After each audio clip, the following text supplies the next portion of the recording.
So we talked about Manchester United's new signing and their recruitment. Let's talk about Liverpool. Now, if we talk about Isak and Wirtz, it's only 8 starts between the two of them. So we're not dealing with this on the basis of a lot of evidence.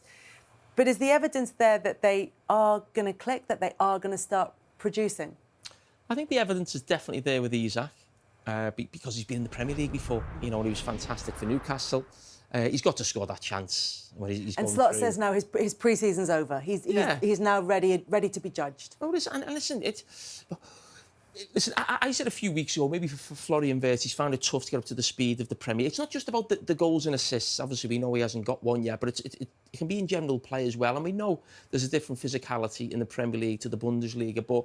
And I heard Jamie say before the game, and plenty of people doing the right to say, oh, it's too early to judge. And of course, as you just said, 7 or 8 games.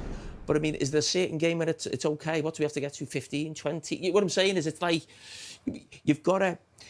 I'm not expecting to see the Bayer Leverkusen Florian Wirtz in the first 7 games, but I'm expecting to see him improve. Just little glimpses where you think, okay, he can get there. We haven't seen much at all, really. And with Isak, as I said, he's got to score that chance. That's not about being at a new club. That's just a poor finish. You know, he's not thinking of that when he's going through. You've just got to score that. But no, listen, I think it's interesting when. And we've all said this in as a pundit, where we talk about how long do you give foreign players when they come to the league. Some people say you don't write the first year off, but you know the second year they'll improve and get better.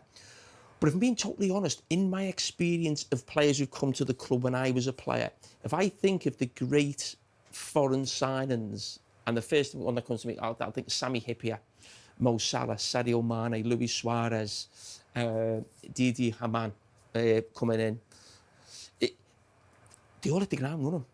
I can't think of many who had a really average, poor... I'm not talking 7 games, by the way. If we're talking getting to Christmas, January, February, when you haven't seen much, you're a little bit like, ooh, because for me, history doesn't tell me that foreign signings coming into England take a year. People always say Thierry Henry. It's nonsense. Thierry Henry scored 25 goals in his first season for Arsenal. He didn't score for his first 8, though. Exactly. But what I'm saying is, so it wasn't a year. So you do need to be patient, then? If he didn't score for his first 8, then... I know, but I'm just saying 7 or 8 games is too early. But what I'm saying is, once we start getting to January, February, March, it's a bit like, when is the time when we can start saying, hang on, maybe this was a mistake? Yes, you can talk about getting used to up to speed, and we're at that stage now, 7 or 8 games. But in my experience with players, especially at Liverpool, players who are great, you know, foreign signings for the club, more often than not, they hit the ground running. I would say 99% of them. So I think there are others that don't. Gravenberch took a while. Mm-hmm. There are others that maybe do take a little bit more time. And the thing is, as well, this pre-season, I think, for Liverpool was probably the most difficult they've ever had to go through, for obviously what happened with a tragedy and everything like that. So everything's been disrupted and been so tough for the players. So what that has done to a lot of the players, and that disruption must have been so tough for everybody. They've lost one of their...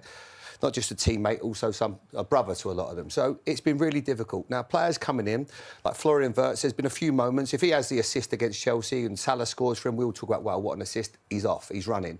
Now, I'm not sure, excuse me, if he's going to be that person that's going to be always sliding balls through. He might be at times like a little bit like, I would say, a Luka Modric. Now, Luka Modric, you judged him purely on his goals and assists. You maybe think he wouldn't be the player that we will talk about, but he would be the player that would make the pass and makes the pass. Now, that might be Florian Wirtz. Today, when he come on, he showed me a lot of qualities, and I thought, yeah, he was willing to get on the ball. It wasn't easy for him. I think we've got a real player there, but it's going to take time. The intensity of this league, especially for someone like him, it's so robust, and he might just be finding that a bit more difficult than what we all expected. He might have to go on a little bit of a strength and conditioning situation for a few months and get him even stronger. But I've got no doubt, because I've seen players like that in the Premier League and I've seen him in Germany, he will be a success here. But, again, we have to be a little bit patient. Isak, I'm not worried about. As Jamie says, he's played in this league for the last few years. He's going to be comfortable. But there isn't that impression when he played for Liverpool. It sort of brings me back to something you said before the game, Jamie, which is that when Mo Salah isn't playing well, Liverpool are maybe having to have someone else as their star player. However, is that an Isak? Is that a Florian Wirtz? Is it someone else? They're now looking for a different... pivotal player in that starting lineup. Who do you think that the future player that Liverpool build their team around is? Well, it has to be Isak and Wirtz because they've spent the money on them, and their age profile compared to Mo Salah. And I do think watching Mo Salah this season, and I absolutely love him. But if we know he's good, there's a tactical setup with Mo Salah in that he doesn't help Liverpool's right back. But that's I'm not criticising him for being lazy, not getting back. We lauded Arne Slot for allowing Salah that role last season, and he probably hasn't got the legs to get up and down like a conventional wide player. But if you're not getting nothing going the other way, you're obviously losing something that way, but you're not gaining it going the other way. And watching Mo Salah today, he never got found out sort of defensively because he doesn't track back today.